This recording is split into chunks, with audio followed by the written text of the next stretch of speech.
Thank you, preacher.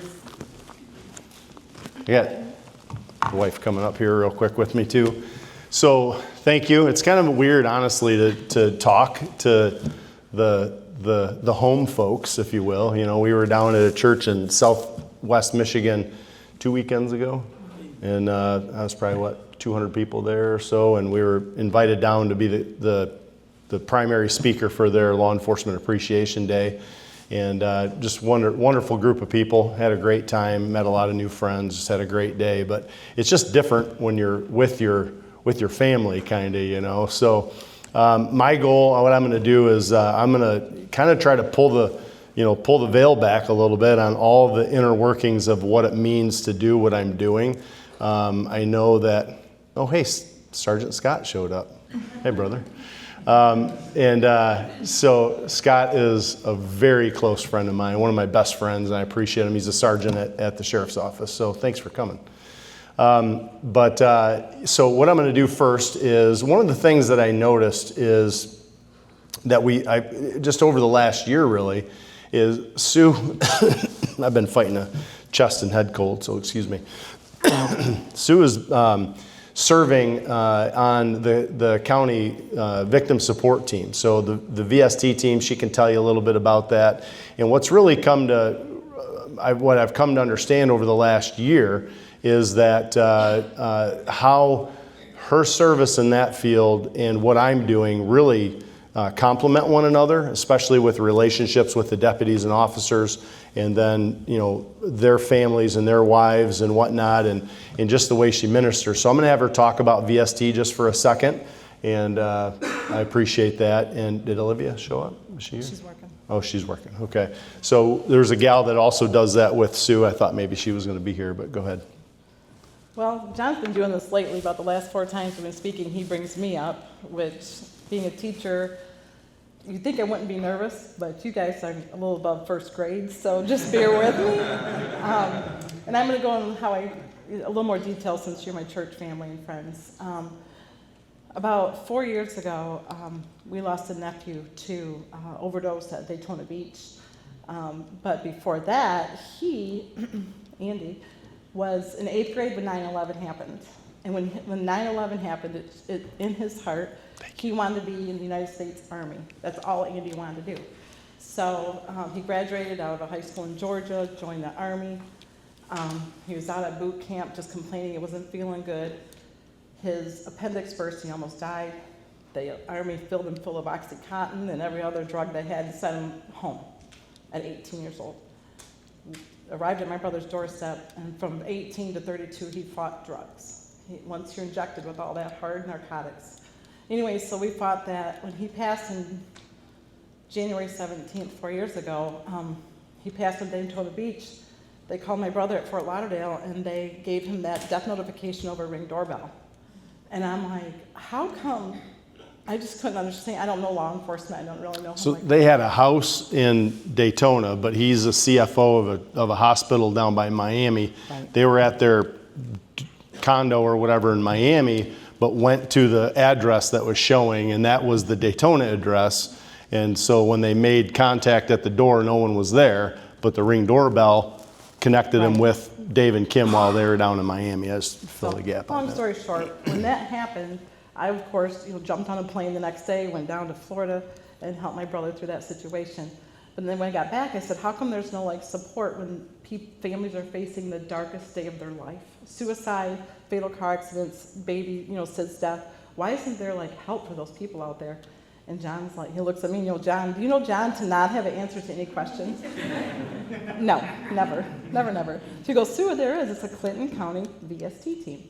They go in to fatals, suicides, really hard calls, and death notifications. And he goes, you can try it if you want, but I really don't think you're the type for that. I think you're just too emotional. You'll be kissing everybody and running around. I'm like, well, hold on, let me just try it. So we agreed that I could try it for 6 months. If I lost sleep, became grouchy, having nightmares, John's like, you're done. So I tried it for 6 months, and I'm like, this is what God has for me. These people have the darkest day of their life, and there's no one there. An officer can't stay there for 2 or 3 hours while we go through details. So It's been a great 4 years for me as far as sharing the gospel. I've been able to pray with families. It's not a Christian organization, but so far I've been able to pray with a lot of families. And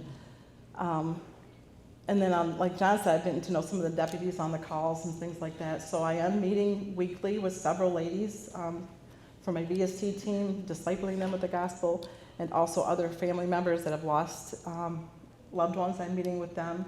So the seed is, after the passing of that person, there's lots of healing that needs to go on, and I'm still learning grief counseling and stuff like that. So it is interesting that how I never could have planned this out. You ever wake up and you're like, Lord, what am I doing here? But he took a tragedy of my nephew passing and opened up my heart to families going through the darkest day of their life, and lets me share the gospel if I can, but just be there and hold their hand and walk them through the next few hours. So that's how we... Thanks. Careful. All right, so today is going to be a lot more ministry update than preaching. We'll probably get to a couple verses at the end, but I really just feel compelled. Most of this crowd knows me as John the Line-X guy, right? I mean, that's what you know me as. But I don't spend hardly any time at the business anymore. My son does a phenomenal job. My daughter runs the office. And I am full-time in law enforcement and law enforcement chaplaincy. That's what I do. I don't spend time at Line-X, maybe a day a week here and there. But, it's so just kind of setting that record, because I think most people think that I'm still down at Line-X. And I wouldn't be able to do that without the phenomenal support of my family that's running the business. But God called me into this, full-time. Really started working on my heart back in probably 2018 to 2019 is when he was like, hey, I was having some success. I was working for Line-X at the corporate level, actually.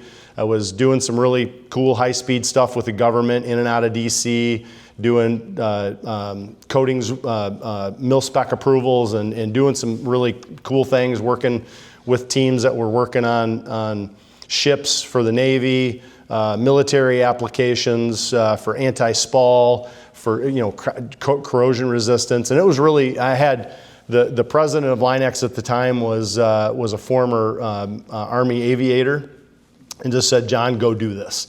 So short of spending thousands of dollars, which I had to get approval for, if I had to be somewhere at the drop of a hat, book a ticket and go, be there. They just trusted me to do what needed to be done. And honestly, it was very gratifying to the pride, because I was kind of a big deal, and I was flying in and out of D.C. There was one day I flew into D.C., rented a car, had 3 meetings, returned a car, flew home, and was sitting in my lazy boy at 8 o'clock at night. Who doesn't love that kind of stuff, right? That's pretty high speed. But, the pride factor of that, the whole time the Lord was like, I've given you a skill set of connecting with people, and I've given you a ministry. He says, are you using your talents for what I've called you to use them for? And I was like, yeah, but Lord, this military thing's pretty sweet. It's pretty cool. It's pretty gratifying. I'm still doing that. I'm stirring the pot over here with the chaplain thing. I'm doing my thing, and he was all over me for a couple of years. Anyway, circumstances occurred. I wanted to speed up. That's not even in my notes. That job ended because of a leadership change. Even though the review 3 months prior was, you are killing it, keep doing what you're doing. New president comes in and goes, yeah, we're not going to pursue the government anymore. I'm like, we're 90% of the way there to starting to win contracts. We've done all the hard work is done. So they went a different direction. That guy got fired about 18 months later. So it was, Lord forgive me. So stupid me, knowing I got this calling of law enforcement and law enforcement chaplaincy, I take another corporate job for 2.5 years. And again, the whole time the Lord is just like, you're like Jonah running from Nineveh here. You're thick-headed, ridiculous. I need you doing what I've appointed you to do. So I stepped away from that job. And in all honesty, it was the financial aspect. It's like, that's that was my biggest fear. And Pastor Nathan and I talked about this, and I said, and a couple of other pastor friends that I have, and I said, I just need to trust the Lord that He's going to provide. And we stepped out. And so since, I don't know, probably the last, was it, Sue, 2.5 years or so, we've been pretty much full-time. I do, I help at the shop here and there, and I'm doing some things. I've done a little bit of consulting on the side, very, very, very little, but the Lord's, met the need. So presently, I want to appreciate you for letting me talk. Like I say, it's a little weird with the family here, but I think it's important for folks to know, kind of what I'm doing. So I'm officially, just to kind of recap who I'm working with, Bath Township Police Department and Fire Department is, I'll say officially and unofficially, and I'll explain in a minute. Clinton County Sheriff's Office, I'm officially the chaplain, peer support team coordinator, and Marine deputy there. Clinton County Special Operations, the tactical team. Scott and I serve with Scott on that team. And we had a pretty strenuous training day on Thursday. I think our team commander, we brought a training team from the outside in, and I think that the instruction was, make them hate 8.5 hours on the range. I think that's what he told them, to make them hate it. So it was, what did we get done, about 10:15 or 10:20 that night? But it was phenomenal training. But Clinton County Special Operations team. So on that team, what's kind of unique is that team is a multi-jurisdictional tactical team. So it's got officers that serve from multiple departments. And the reason I bring this up is, for instance, the Airport Authority, the police department at the airport, contributes an operator. St. John's Police Department contributes an operator. The city of DeWitt Township Police Department, of course, Bath Township, and the Sheriff's Office. I'm not the official chaplain for the airport, or for St. John's, or for the city of DeWitt, or for DeWitt Township. But I have ministry opportunity into all of those agencies because they contribute operators to our tactical team, and I'm their TAC team chaplain. So the ministry goes beyond just those departments that I'm officially with. So unofficially, beyond those ones that I just mentioned, I do work with the Clinton County Dispatch. That was just kind of by, I'm available. And there's a need. So I don't really care what the patch is on the shoulder. If there's a first responder in Clinton County or near Clinton County, and there's something that I can help with through a rough call or personal stuff going on, I'm not going to say no. I mean, I have said a little bit of no, but only lately. So Clinton County Dispatch for the telecommunicators, Clinton Area Ambulance Service, I've worked with them. The fire departments at Ashley, Elsie, and Ovid fire departments, I've done work with them. And recently, the city of St. John's has asked me to be their chaplain, and I had to tell their deputy chief, who's a good friend of mine, I just don't have time. I said, call me if something comes up, and I have worked with some of their staff.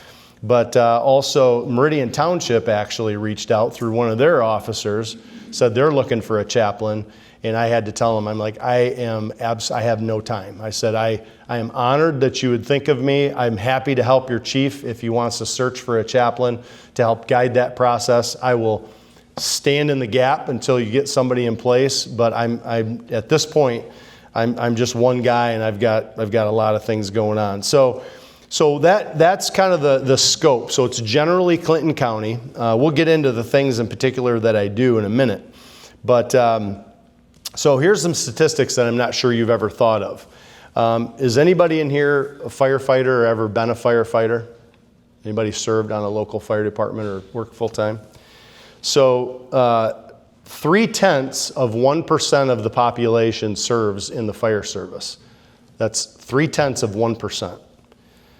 Public service telecommunicators or 911 dispatchers, anybody work in that capacity ever or currently? 0.03% work as a dispatcher, so 0.03%. How about paramedics or EMTs? Anybody in here, paramedic or an EMT? All right, 0.08% of the population serve as an EMT. And law enforcement, this includes corrections officers, local PD, sheriffs, state, and federal. And I know we've got a couple retired. Anybody else that's worked in any of those fields that's current or retired? All right? That accounts for 0.33%, so 0.3% of the population serving in those fields. And that makes up less than 0.75% of the population serving in a first responder capacity that's responding and responsible for responding to 99.3% of the rest of society's worst day. So less than 0.75% responds to the rest of society's worst day. You know, and a lot of times if a critical incident doesn't impact you, you're not really thinking about that unless the blue and red lights are flashing in your back window or something like that, right? We don't think about it. But but there is, and this kind of gets the cart before the horse, and what I'll talk about in a minute. You know, the Lord has really shown me, and we'll talk about Romans 13 here in a minute, but specifically verse 6 uses the phrase, attending continually upon this very thing. So you think about the percent of the population out there that is attending upon the critical emergency needs of the rest of society. And guess what? They don't take a break. There is continual attendance 24 hours a day, 7 days a week, 365 days a year, whether it's law enforcement or it's paramedics, firefighters, dispatchers. Someone is attending continually upon that task. You might, on a snowy, blustery, icy night, you might be home in your cozy, fleece pajamas in front of the fire watching your favorite show. And guess what? Somebody who had to go to the hospital because their loved one and they were on freezing rain roads that crashed, there is fire, paramedics, EMTs, and law enforcement responding to that incident. The time when you're home enjoying your crackling fire in your cozy warm house. So that the Lord really here in the last 6 or 8 months, and I see it on my team, I see the weight of continual attendance in attending. Now, that is a call on their life, and again, I'm getting the cart before the horse here a little bit. But one of the jobs as their chaplain is that I want to connect these folks who are called to this service, the less than 0.75% of the population. I believe largely that's a call on their life given to them by the Creator. That particular, I'm a cop chaplain, so we'll go cops.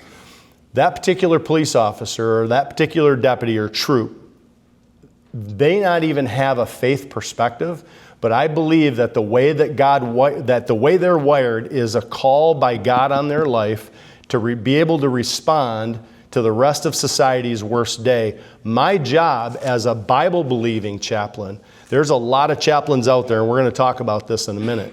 There's a lot of chaplains out there that want to give some fluff, some yay God fluff in the times where somebody's really trying to figure out what's going on, that has no basis of biblical truth and a foundation.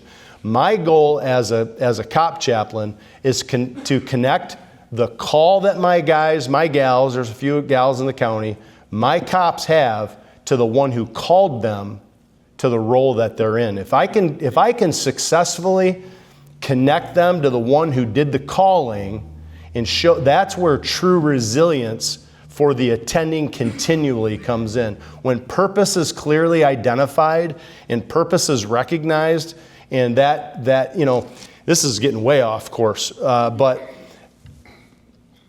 the role of a police officer, and fire too, but the role of a police officer, the attributes that a cop has to show on any given call at any given time mirror the attributes of God. When you start looking at showing grace or patience or empathy, sometimes there's judgment and justice that has to be exacted.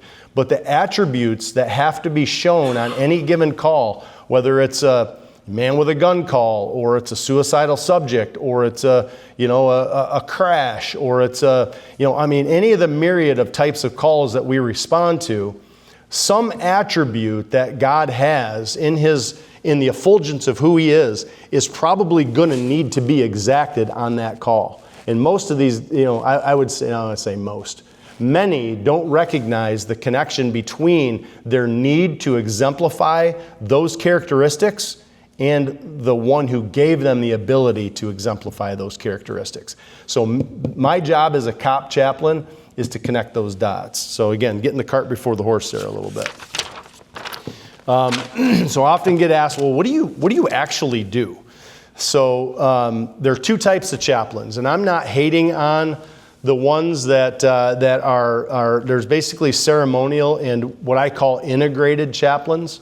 Ceremonial chaplains are basically a name on an organizational chart. They might get called in for a special event, a ceremony, or maybe a crisis. And there are some really good chaplains that are local pastors that are doing some good work. That's just not what my calling is, and that's not how God's developed our ministry. And I have had people come to me even and say, well, you shouldn't even be a police chaplain. You're not a pastor. And it's like, I kind of get where they're coming from, because they have that ceremonial chaplain mindset or that model in their mind. It's not what the Lord has developed through whole armor is a completely different model when it comes to chaplaincy. In fact, the integrated model of chaplaincy that I have been blessed to be given really follows the military special forces, special operations command. They have integrated chaplains inside, like the SEAL teams and Delta, and some of those guys, and they're more active. They're working shoulder to shoulder with these teams. They're doing ops with them. And that is exactly what the whole armor and what my chaplaincy ministry looks like. It's a ministry of consistent presence, working with and as part of the first responder team. Integrated chaplains have developed strong interpersonal trust, bonds, and relationships. So where the time comes in and why this is so necessary to be full-time is it takes time to create a relationship. It takes time to be able to be in a position of trust. I think back when I first started in Bath, and I'll talk a little bit about that early history, but it was probably 3 years of time had gone by. I was told that they don't do reserve officers. 3 years of doing ride-alongs, about 200 to 300 hours in a car, occurred over the course of 2.5, 3 years. They did offer me, an opportunity to be a reserve officer. I was going to the range to qualify for the first time with the then sergeant, who was the firearms instructor, who's now our chief. And we went to the range. I qualified. One of the skill sets that I started to develop years ago was I have a love for the tactical application of a firearm, whether it's handguns, long guns, whatever. I am a hunter. I am first and foremost a tactical application of a firearm guy. I know some of you are like, what is that? But, defensive pistol, however you want to look at it. So prior to even being involved in law enforcement, I competed. I sought out training. I traveled out of state for training. Went to lots of training. But I had no idea God was going to use that skill set to be a relatable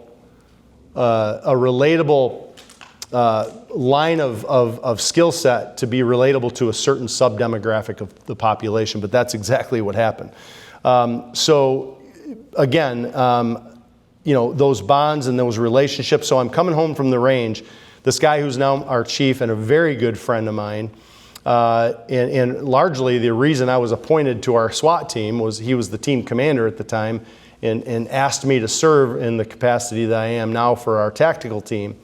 But we're coming home from the range and he apologizes. He goes, and I won't use the exact phraseology he did because it's not appropriate, but he says, I want to apologize for treating you poorly for the last several years. And he was just a very kind of standoff guy, kind of arm's length, kind of, couldn't really get in the hard shell.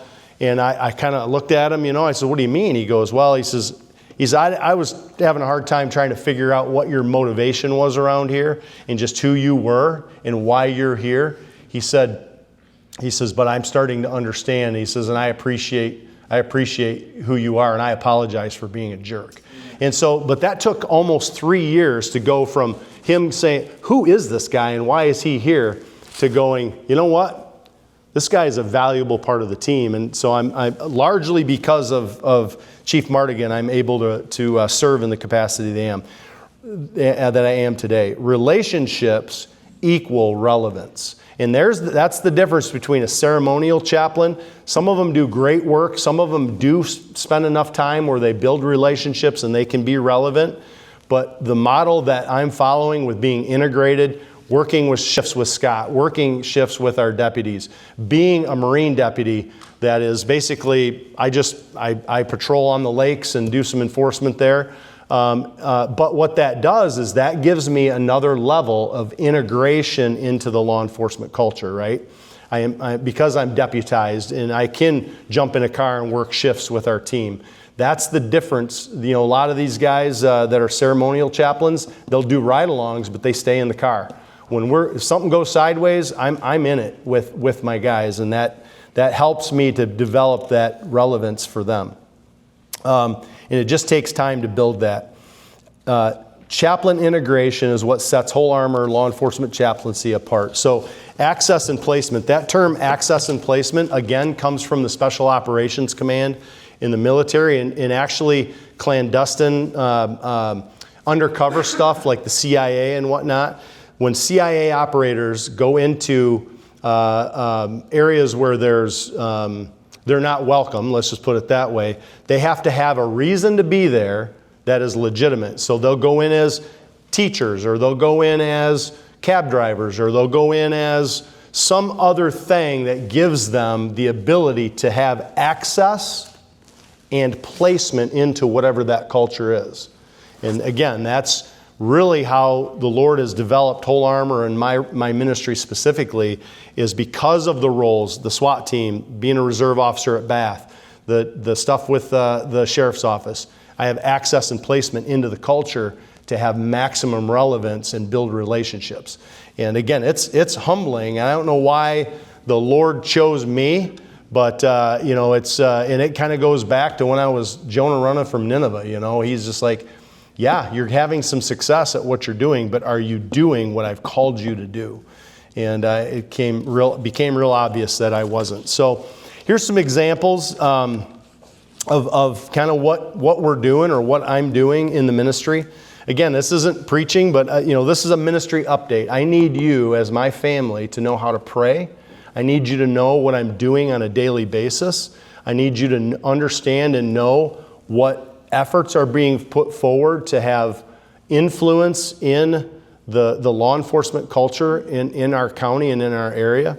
And so that's the reason for this. So one, I'm a constant buffer, being able to interject a proper godly or biblical perspective into the culture on a daily basis.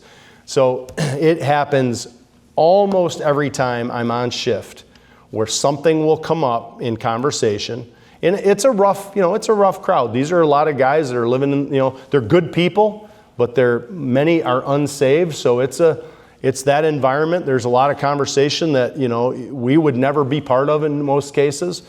But something will happen. I'm trying to think of what just happened the other day. One guy was talking about his family who's really religious, and somebody else piped up about, how religious people are, and the chaplain standing in the room, right? And I said, hey man, I agree. I said, even as your Christian chaplain, I am not a religious guy. Of course, all 5 faces turned and looked at me because I'm the chaplain. I'm the religious guy. I'm the God guy. How am I not religious, right? And I said, you know what? Religion is nothing more than people working really hard to try to be okay in God's eyes. And I says, and we can never do it because it was all about what Christ did. And so that's an example of interjecting a godly perspective into the culture at just the right time. But guess what? You can't do that if you're not there. If you're a ceremonial chaplain that only gets called when something goes really sideways, or they need some dude to come in and say a prayer at this public thing, you can't have that kind of influence, right? Unless you're in the culture. What is so funny? My daughter's back here laughing. So, second, be a confidential resource to my officers and deputies and command staff through times of personal and professional challenge. It is a humbling privilege to be able to have the trust and confidence of the team, and to be able to, and it's something that I work hard for. It's something I learned years ago is I try really hard to never talk negative about anybody in any room. And I think that training years ago through some other things that we were doing has been a foundational principle for what we're doing here.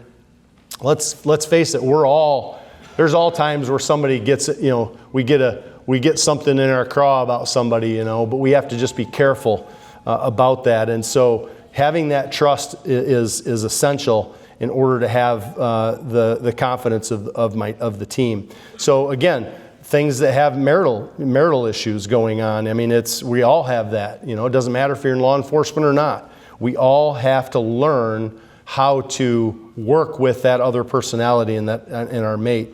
I've got officers who've dealt with infertility issues, right? So, walking that path with them and just trying to be, them not understanding why is this the hand that's been dealt to me, And again, I don't always have the answers, but being able to walk through that. So, got a little bit of a mixed crowd, but I'll keep it high level. But an example of trust, I've had two young officers call me that are a couple of years into marriage. Okay, a baby comes along, so that home dynamic changes, and they call me because they're frustrated that the wedded bliss isn't the way it was. They got a new baby in the house, right? So we're all on the same page here. And you know what? I can, and usually it's stammering around an awkward conversation. I'm like, listen, bro, I know I'm old in your eyes, but I understand. I enjoy wedded bliss too, I mean, it's just, I get it. But being able to be trusted enough that they would call me and have an outlet to talk about some of the frustration. And my thing to them was, listen, man, your wife, her number one concern right now is keeping that miniature human alive. And she's just trying to figure it out. Your needs are way down on the priority list. So why don't you make it a priority to help the things that are important to her become important? And guess what? She might have some time for you. That's all I'm saying. You need to change your perspective. But to be trusted, right? To have some...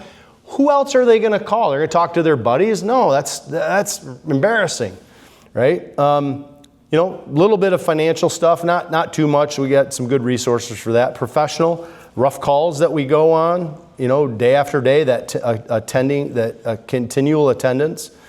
Calls where maybe you get singled out because of actions that were 100% correct, but now in the days of social media, you've got that, being raked over the coals on social media when you did absolutely nothing wrong, but the narrative can get spun and make it look like, oh, you did something wrong. Life or career changes of events, other relational issues. Those are all types of things that I'm able to help manage through with my team there. Another thing, representing a proper biblical, not religious perspective in both public and private forums. Prayer at events, I get the opportunity to pray in public events, at the courthouse, at different events for our sheriff and represent our sheriff and be able to bring rooms and groups of people to the Lord in a proper prayer that is ended in Jesus' name and not some, politically correct, I had, down at the academy, I had a guy ask me, well, down at the Chaplain Academy, I did 2 different academies down in Macomb. And one of the instructors says, so what are you going to do when they say you can't pray in Jesus' name? I'm going to say, well, then I'm going to tell them they need to find someone else. I mean, it's an easy decision for me. I'm not the guy unless we're going to do this right. and there's so much wishy-washiness in the high level of chaplaincy where it's it's just a touchy-feely, feel-good thing. That's not what you get with this chaplain, all right? This Christian, Bible-based, Bible-believing, rightly divided King James chaplain. So, before SWAT call out, Scotty and I have been on, Sergeant Clark and I have been on, I love you, bro. We've been on some call outs, where I'm thinking of one specifically, in that we were hitting, it was a collective of 3 or 4 teams and departments. We met at DeWitt Township Police Department, wee hours of the morning, and we were hitting 3 simultaneous locations. And our team commander, Chris Hamilton, our lieutenant at Bath, he said, and we got a room, there's 60 people in the room probably with everybody that was there, and we're all like, all right, the plan had been laid out, here's what we're doing, this is why we're going, this is what's happening, all the details, and you're doing this, you're going there, we're going here, and we're doing it at this time, everything's done. And at the very last minute, I think I was driving one of our armored vehicle that night or something, and he goes, Mo, you got a word? And so here's a group of cops from all over the Tri-County area, and I said, yes, sir. I stepped up and said a prayer. Well, about earlier last year, I'm down at LPD for a meeting, and the sergeant down at LPD comes up to me afterwards, and he goes, hey, he says, you work up in Clinton County, you're the chaplain? I says, yeah. I said, I'm with Bath and the sheriff's office and with our tactical team. And he goes, I think you're the guy that said the prayer on that when we did when we had that coordinated hit. And I'm like, yeah, I am the guy. And he goes, yeah, I was in the room, And so you never know what that influence and where that influence is going to go. But here's a LPD sergeant. I'm not an LPD chaplain. But because of Whole Armor, because of your support, because of the church's support of the ministry, I was able to have an influence even down at LPD. And I have worked with some LPD officers and stuff just on a personal basis. But that was just an example of how you never really know what that reach is going to look like. I had an opportunity, another example of ministry, had an opportunity to lead the first ever law enforcement only Bible study. Had 8 guys that came out pretty regularly for the first one this last January through March. Scott was one of the guys, and I certainly appreciated it. He's a leader at the sheriff's office. We have 4 road patrol sergeants, right? And so Scott's a leader up at the sheriff's office, and to have his support of that was really important. And we had a really good study. Another thing, ceremonies and memorials. It's kind of my least favorite thing to do. Honestly, I would rather fight a drunk at 2 a.m. alongside the highway than I would to do a funeral or to do any kind of standing in a pulpit and running a service or preaching. I'm a cop chaplain. I'm a cop chaplain. I am not a pastor. The Sunday school this morning, if you missed it, was masterful. Pastor has a command of Scripture that God's given him and a passion for it. I so respect and love that, and that was great teaching. Thank you for that. I'm not that guy. I'm a cop chaplain. I'm a deputy's chaplain. That's what I do. I love the team. I love my guys, right? So, I use an example, and it's a local family that, so I won't use any names, but I was through relationship and caring and reaching out and checking on. I was asked to do a service for, I won't even say the discipline of first responders. Just I don't want it to hit too close to home. We're right here at home with this stuff. But I was asked to do this service for a son who had completed suicide. It was devastating. It was tragic for the family. Largely an unchurched crowd, standing room only. I've never done anything like that before, so I had to put together the order of service. I didn't select the songs, and that's part of the story here, but I did the service, gave a full gospel presentation, again, standing room only over in DeWitt at the home, and definitely gave a clear gospel presentation. So I gave them the order of service, and the first song that was picked was the Jelly Roll M&M collab, and it started out with F-bombs within the first couple of lines. And I'm like, okay, so that's how we're starting. And by the end of that thing, they had gotten a full gospel presentation. And that room, I'm sure that there were many people in that room that had never heard the gospel. And so again, another example of being present, being available, and being integrated allowed that to happen. I hope this isn't boring any of you. I just think it's really important, especially for you all as the home church, to understand what the activities of your police chaplain is. Spiritual and emotional care on scene of critical incidents, and continued follow-up on the rough ones that stick. I'll talk a little bit about a few of those in a minute, but responding to the scene, usually get a call from either my chief or the undersheriff and say, hey, do you know what's going on? And if the radio hasn't been on, I immediately spin it on, and when I get that call, I know it's time to go. So you mentioned in the bio there, the International Critical Incident Stress Foundation, Critical Incident Stress Management is a program that's about 75 years in the making. And actually, Scott's a certified debriefer in this too. We conduct what's called critical incident stress debriefs. This is a very structured program. So when we go to a critical incident, multiple fatalities or just mass violence, just anything where there's things that are beyond the normal day-to-day traffic stops, writing tickets. I mean, if there's death involved, generally we'll be doing a critical incident stress debrief. And what that is there's a lot of training involved and a lot of experience involved to be able to conduct one of those debriefs.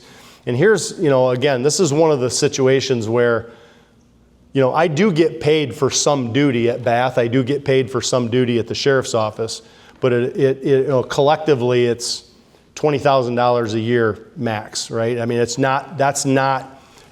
think that they feel obligated to do something because I'm around, so that's how they can help. It's certainly not sustainable for a home, right? So a lot of times when I go and do these critical incident debriefs, I just did one for LC Fire a week or so ago. The cost to go, my time, my fuel, all of that, snacks if they're purchased, that comes out of the whole Armor account. That's what you all are supporting for me to go and do those things. Now that critical incident debrief is a structured question asking process that is meant to take a critical incident, something that's really got kind of the head messed up or just really has been impactful, you're losing sleep, maybe even nauseous. It's a reaction to an abnormal event, right? That process is designed to help the brain start to heal, to compartmentalize.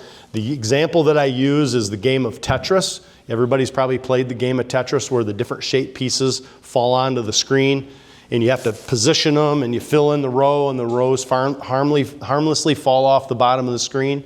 Well, what happens over the career of a first responder is those critical incidents come in and they start to stack up. You get 15, 20 years in, and man, now you have no places to stick the oddball shapes. If we're not processing those timely and properly, those things stack up. And what happens when the window gets full on the game? It's over, right? We want to keep the game from being over, and that's why these critical incident stress debriefs and these different things that we do are so vitally critical. And Scott also serves on the peer assistance team with me. He's my co-commander, co-facilitator, really does more of the stuff than I do. I mean, but he sets up our training and stuff. I appreciate his partnership on that. So a few examples of some of the critical incidents we've done debriefs for. The plane crash here in Bath Township last year. Sue and I were leaving an event. I was there for the sheriff's office in uniform for the sheriff's office. And when we got there, somebody said something about, did you see the plume of smoke?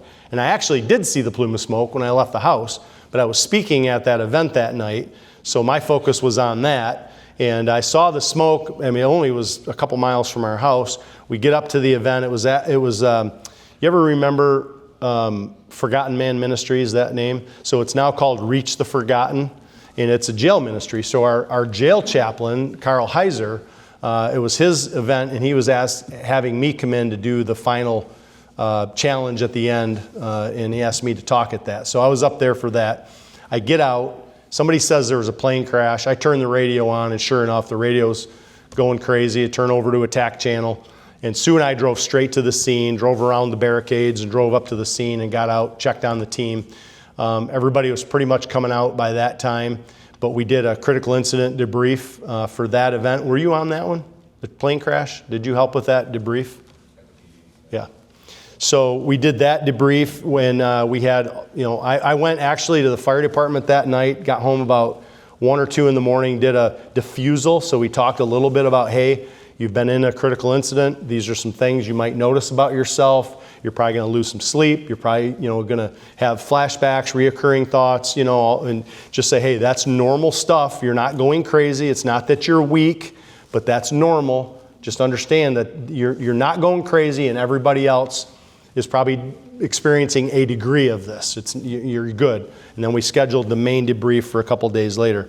Another incident, again, I don't want to trigger or be if anybody has personal connections to some of this stuff, I'm trying to be just general. But we had a really rough incident a couple of years ago out on Wacusta Road in Wacusta with, a family that was struck by a drunk driver, had a couple of deceased on the scene. Scotty was there working that. I responded to the scene and helped with evidence collection.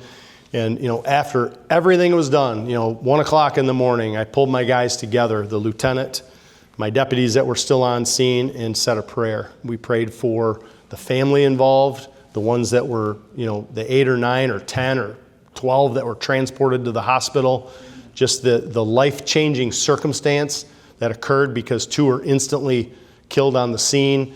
And we said a prayer right there at the scene where it happened with my folks, with my guys before we left. And then there was follow-up. The first deputy on the scene, really good friend of mine, again, no names, but that was a hard call. That was a really, really tough call. And then we had this last winter, the grandpa and the 5-year-old that went through the ice with an 8 and a Ranger.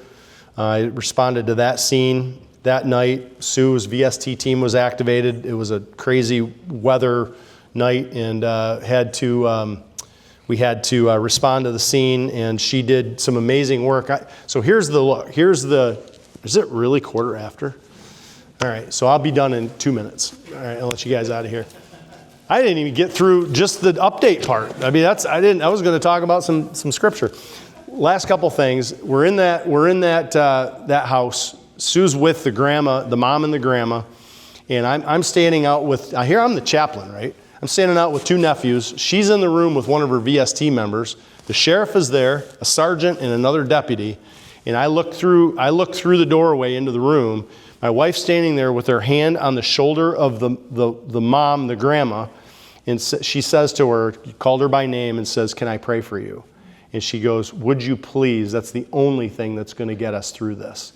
And so, sheriff, a sergeant, a deputy, family members, the grandma, mom, and my wife led that entire room in prayer in such a tragic circumstance.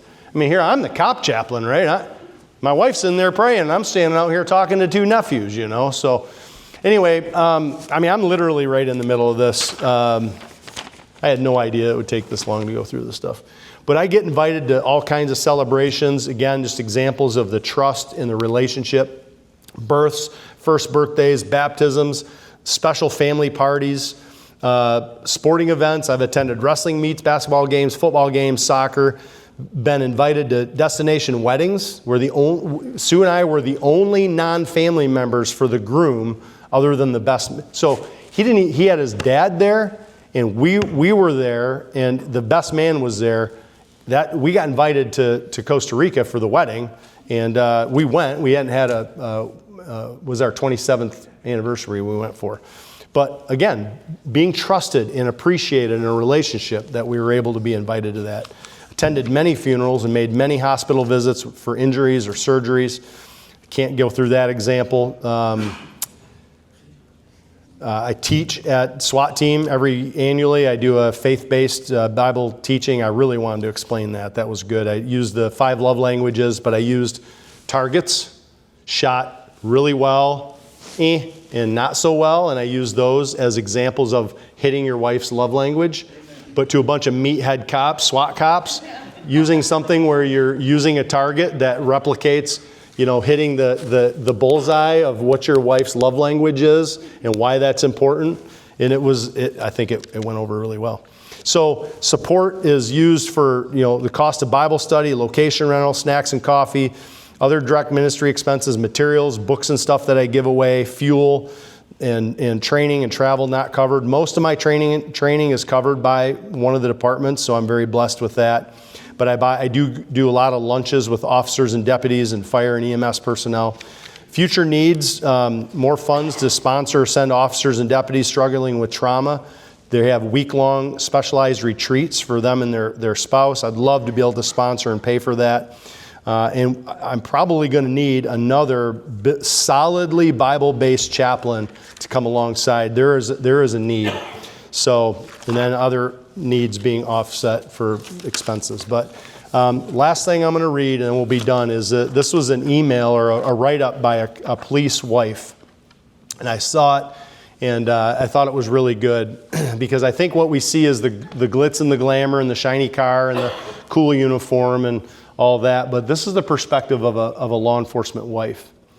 It says, being married to a police officer is not what people think it is. It says, it is not cute photos in uniform, and it's definitely not like the shows.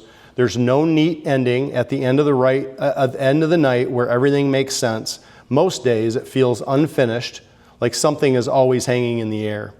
It is waking up in the middle of the night because you heard sirens in the distance and your heart starts racing before your brain can catch up. It's checking your phone more than you want to admit, just hoping there's nothing you need to worry about. It is learning how to live around a schedule that changes without warning. Birthdays get moved, holidays get shortened, dinners get cold. You stop expecting things to go as planned because most of the time they will not. It is watching the person you love walk out the door and pretending it feels normal, even when it never really does. You learn to say goodbye without making it heavy, and even when it is. It is becoming fluent in silence. You can tell the difference between a long day and a bad one without a single word being said. Sometimes you ask questions. Sometimes you do not because you already know they are carrying more than they can put into words. It is holding space for things you will never fully understand. You hear pieces of stories and fill in the gaps with your own imagination. Knowing the reality is probably worse. There are parts of their world you will never be part of, and that's something you learn to accept. It is pride, but not the loud kind people expect. It's quieter than that. It shows up in a way you stand a little straighter when people talk about what they do. It shows up in the way you defend them when the conversation turns ugly.